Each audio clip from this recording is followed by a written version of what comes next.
We could talk about what the area problem is in calculus, and uh, that's the problem of finding the area under a curve. So under the graph of some function, but over the x-axis. And the solution to that problem, to finding that kind of area, is we develop something called the definite integral.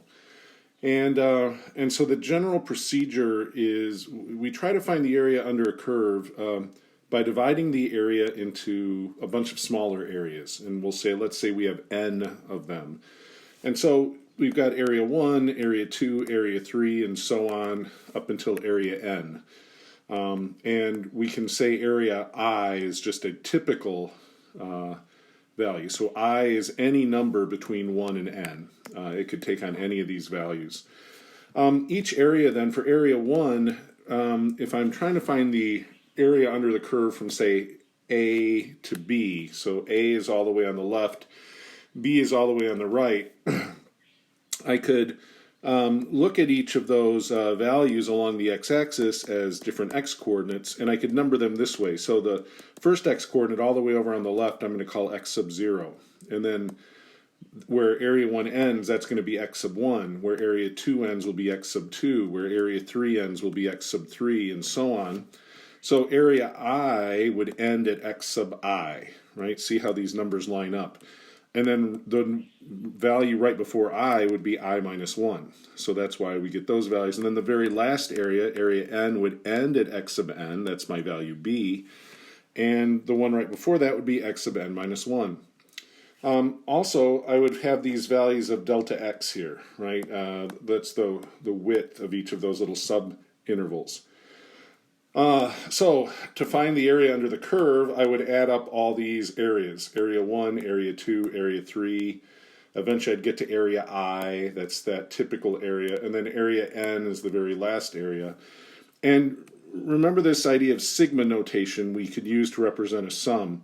I have these limits of summation. The lower limit, we're going I equals 1 to n. So what that means is I'm going to start with an I value of 1 and just plug that in. So that would be a sub 1. Then I go to the next number 2 and I get a sub 2. And then the next number would be 3. I get a sub 3. And I keep going until I get to this number on top, n. So that would be a sub n. And then I add them all together. And that's exactly what this is. So this sigma notation, summation notation, represents this exact sum. Now, the problem is I don't really know what these little areas are. They're still curved at the top. I don't know what that exact area is. So what we're going to do is approximate each of these smaller areas by drawing a rectangle for each of these subintervals. Now I've got the width of the rectangle, that's just this delta x on the bottom, but I'm going to need a height, or we could think of that the length of a rectangle. To get that height, what I'm going to do is I'm going to pick some x-coordinate between x sub 0 and x sub 1, evaluate the function at that point, and use that as the height of my rectangle. So then I'd take the height times this width, delta x. So we're going to call these sample points for each subinterval, and we're going to use these variables, x sub 1 star, x sub 2 star, x sub 3 star. So x sub 1 star would be a sample point in the first subinterval. X sub 2 star would be some sample point in this second subinterval, and so on. So we might get something that looks like this down here. So here was my first subinterval, starting at A all the way over on the left, and I pick a value x sub 1 star in the middle somewhere. We'd go up to the function, and we'd use that height to create a rectangle, this first rectangle here. Then I move to the second subinterval between x sub 1 and x sub 2, and I pick some number x sub 2 star in between there, go up to the function and create a rectangle. And I do that for x sub 3 star. My general rectangle would be x sub I star, right? And then my last interval x sub n star. The area under the curve then approximately equals this sum. For each of these rectangles, we take the height times the width. So f of x sub 1 star, remember that I would go to x sub 1 star, f of x sub 1 star is the height, and then I multiply by the width. And then I do the same thing for x sub 2 star, that's the second rectangle. This is the third rectangle. this is the ith rectangle, rectangle number I, and then I finally get the last rectangle. Oh, I get a couple extra pluses there. Oh well. And so this is the sum that we would get. We have, all right, let me correct that. So this isn't a 1, this should be an I. Right, so x sub I star that we would get. All right, now that sum ends up being pretty important. It has a name. So this is a Riemann sum, it's called. These are all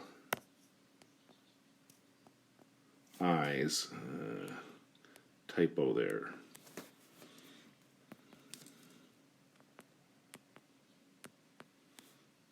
And okay, so this is called a Riemann sum, and that's named for a German mathematician. And that's the approximate area under the curve. To make the area exact, we let the number of those subintervals get larger and larger, and we actually define the area to be the limit as n goes to infinity. So this is the sum that we had on the last page, and then I just let n go to infinity. If this limit actually exists, what we say it is, then we define it to be what's called the definite integral of f from a to b. And we use this notation. So this curvy thing is just the integral symbol. If the limit exists, we say f is integrable on this interval from a to b. A and b are called the lower and upper limits of integration. As far as this here is concerned right now, this is just one big symbol. The dx doesn't have any special meaning right now. A little bit later, we'll see that we can sometimes change this, and that can be helpful to us. Right now, though, it just tells us what the independent variable is. That's my variable of integration, x. This integral is just a number, right? It's just the area under the curve. Its value doesn't depend on this variable that's being used. All three of these integrals are exactly the same. So we've got the same function f, we have the same limits of integration, but we have x as my independent variable, or r as my independent variable, or u as my independent variable. That doesn't really matter. Also, when we did this back on the last page, we made all of these delta x's have the same width. That's not actually necessary. We could take different widths. It is important that if we do this subdivision, so we're dividing this interval into subintervals, we have to divide it so the width of the largest subinterval approaches 0 as x approaches infinity. So they don't all have to be the same width, but essentially all the widths have to be getting closer to 0 for this to really work. So how do I evaluate a definite integral using this infinite sum idea, right? We really have an infinite sum that we have to evaluate in order to evaluate this definite integral. And how do we evaluate an infinite sum? We're adding together infinitely many things, infinitely many of those little areas, infinitely many rectangles that we have to deal with. Well, what we have some helpful formulas that we can use here.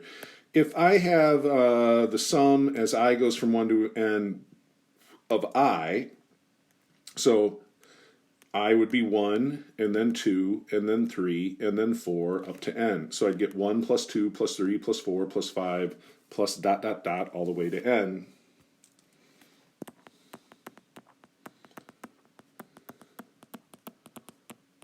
That's what that represents.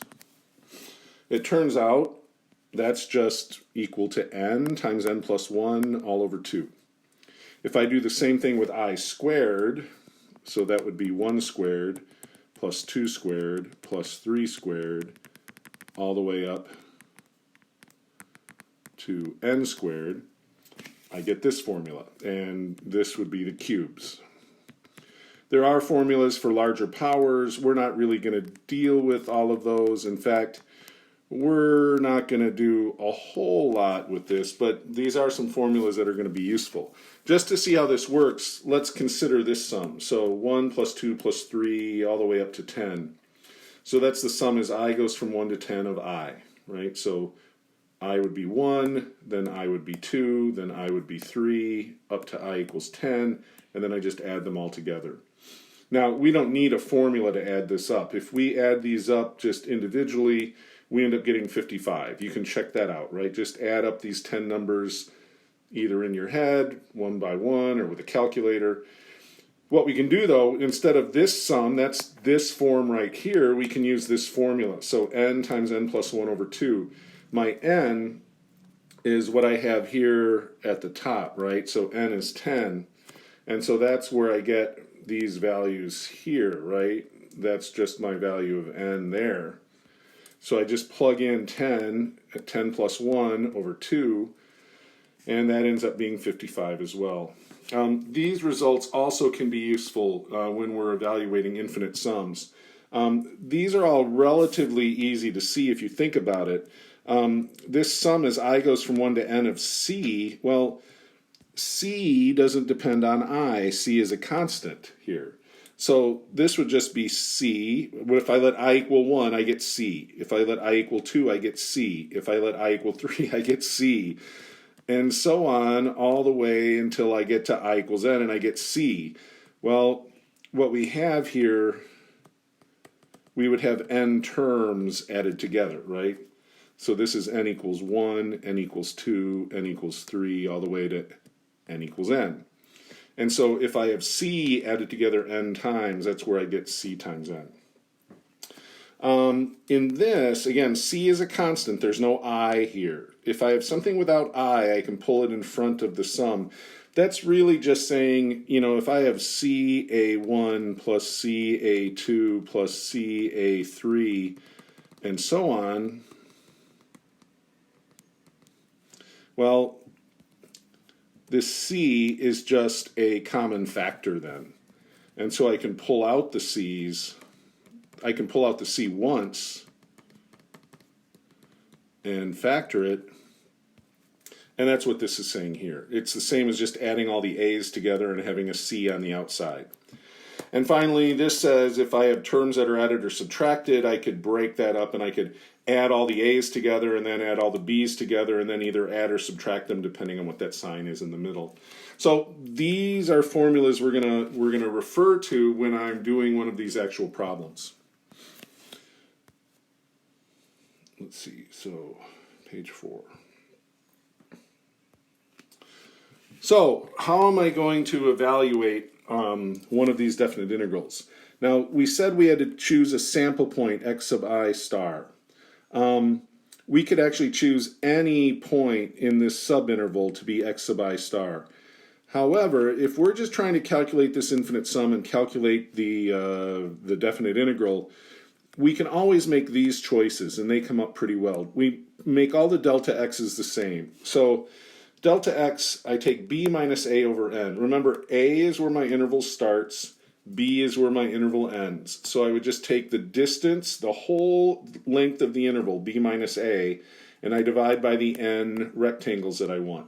So that's where this formula comes from. Here, for x sub I star, we're saying it's a plus I times delta x. What does that really mean? Well, let's look here. We start, of course, at my a value that's right here. If I let x sub I star equal a plus I delta x, then I'm going to get a plus 1 delta x. Well, if I do a plus 1 delta x, that's going to be x1. And then if I do a plus 2 delta x, well, that starts at a, it adds 1 delta x, and then adds on another delta x. That's just going to be x2. So this is going to be x sub 1 star. This is going to be x sub 2 star. And so what I'm doing, when I'm picking this as my x sub I star, this formula here, we're really just choosing the right endpoint of every subinterval as the sample point for what we're going to do. And so we can always make these substitutions when we're doing one of these definite integrals. So here's an example. Here's how it actually works. Now, especially when we get to the next page, it's going to look intimidating. Don't let it intimidate you. It looks complicated, but if you do it one step at a time, it's not too bad. So use a Riemann sum to evaluate this definite integral. The integral from 2 to 5 of negative x squared plus 6x minus 4 dx. So if we graph that function, that's this here. That's my graph of f of x. So I've just done a picture here so we can sort of see. This is my value of a, and this 5 is my value of b. So this definite integral is finding this gray shaded area. So how can we find that? One thing we could say, definitely, if I wanted to do a really rough estimate of this, you know, it's got a height of 5 and a width of 3. So I know the area should be less than 5 times 3, which would be 15. Okay, because the gray area is less than the area under that rectangle. So at the very end, I should expect something a little bit less than 15. So how does this work? So the definition is here, right? An integral is this limit as n goes to infinity of the sum of f of x sub I star times delta x. So f of x is given here, so I just plug in what I've got. I forgot a negative there though, didn't I? Oh. So there should be a negative there.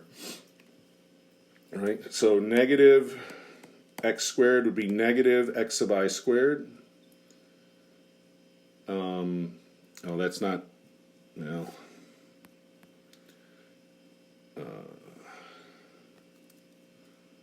that negative should be inside the brackets though, so I think I've got it fixed on the next page. So negative x sub I squared plus 6 sub x sub I minus 4, right? I'm just replacing every x with x sub I star. And we're going to use these formulas. Delta x is b minus a over n. B is 5, a is 2.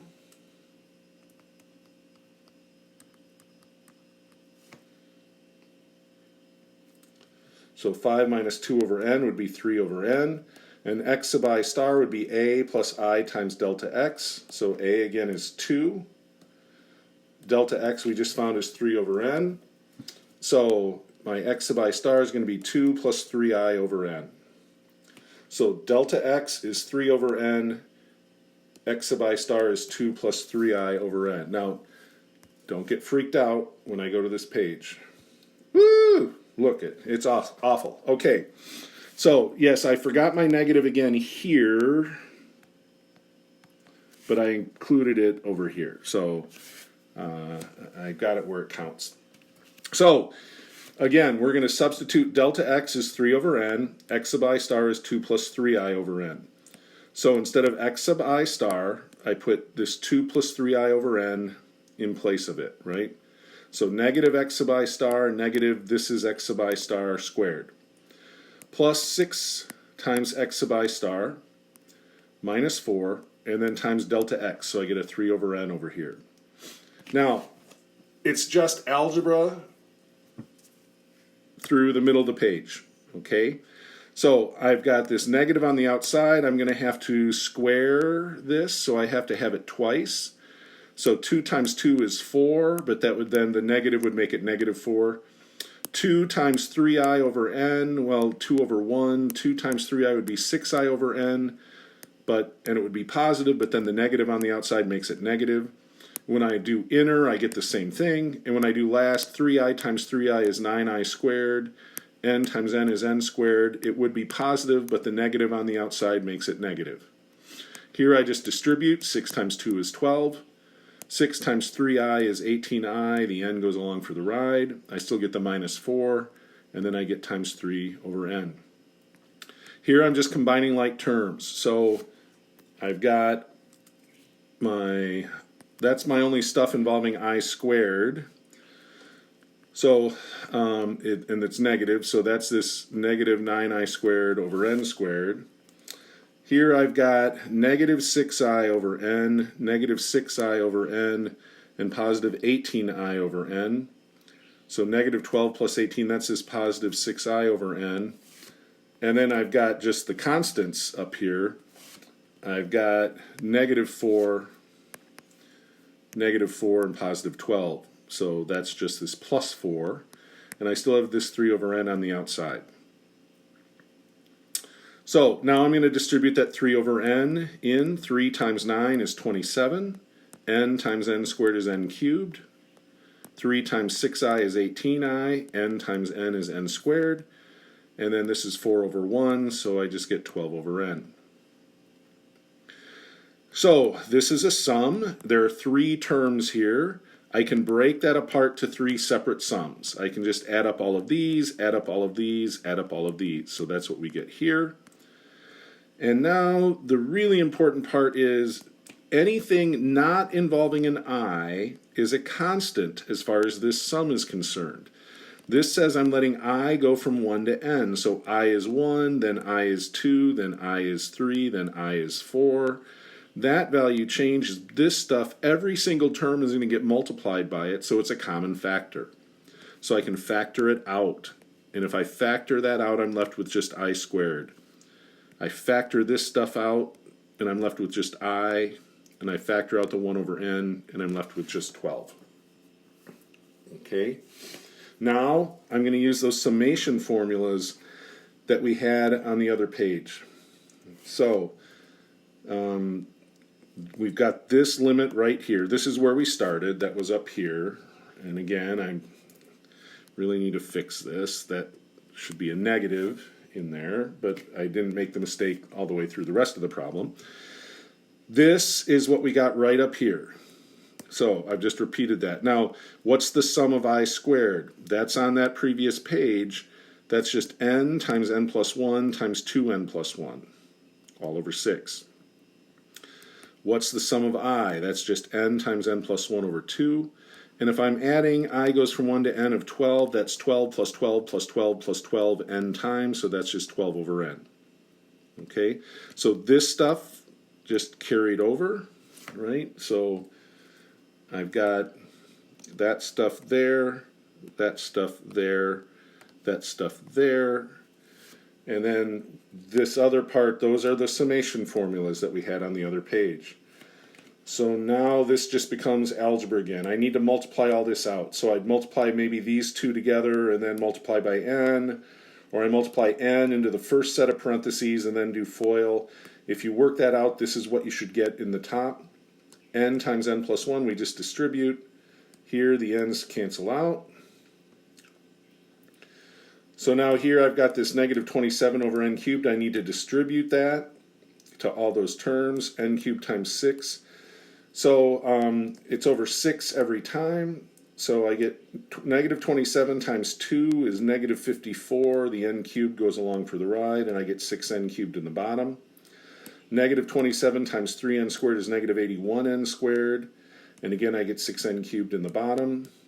Negative 27 times n is negative 27n. I get 6n cubed in the bottom.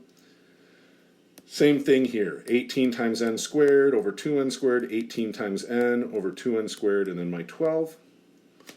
So now I simplify this. The n cubes go away. 54 over 6 is 9. Here, n squared over n cubed, I'm left with an n in the bottom. Now I could simplify these. It doesn't really matter. We'll see as we go here. N over n cubed, I've got 2 extra n's in the bottom. 18n squared over 2n squared, that simplifies to just 9. The n and the n squared, that gives me an n in the bottom, and then plus 12. Now, here's the thing. I'm taking the limit as n goes to infinity. As n goes to infinity, these terms, I'm going to have 81 over a huge number, right? As n goes to infinity, 6n gets bigger and bigger and bigger. So you order 81 pizzas and you invite 1 million of your closest friends over to the house. Well, everybody's going to get essentially no pizza. So the limit as n goes to infinity of something like this that has an n in the bottom and a constant in the top, that limit is always going to be 0. So these three terms are approaching 0 as n is going to infinity, and that's what I've represented over here, right? Those are those zeros. If we add up the other stuff, we get 12. Now remember, my estimate that I had on the other page, we said that this area should be a little bit less than 15, so that answer of 12 makes sense. So these calculations are involved, and we have to be really careful of our algebra, not to miss any signs, like I sort of left out here. Fortunately, I didn't leave it out in the actual calculations. But what we need to do with this is just work through it slowly and carefully. Eventually, what we're going to see is eventually we get something called the fundamental theorem of calculus, which allows me to evaluate this definite integral without doing all this work. But this is where it comes from, and this is the explanation of why this definite integral does what it does. It's representing that area, and we see how this works out. As far as test questions go, it may be at some point that I just ask you to go up partway through this and give me this kind of a result here, and just, you know, what would you get if you make these substitutions and simplify. Or I might give you something like this and say, use the summation formula to find the value of this limit, so that I wouldn't have you do one of these completely all the way through. I might break it into smaller parts. So that's what the definite integral is and how we can evaluate it. What we're going to have to talk about coming up here are some properties of the definite integral and some sort of fine points of how it works.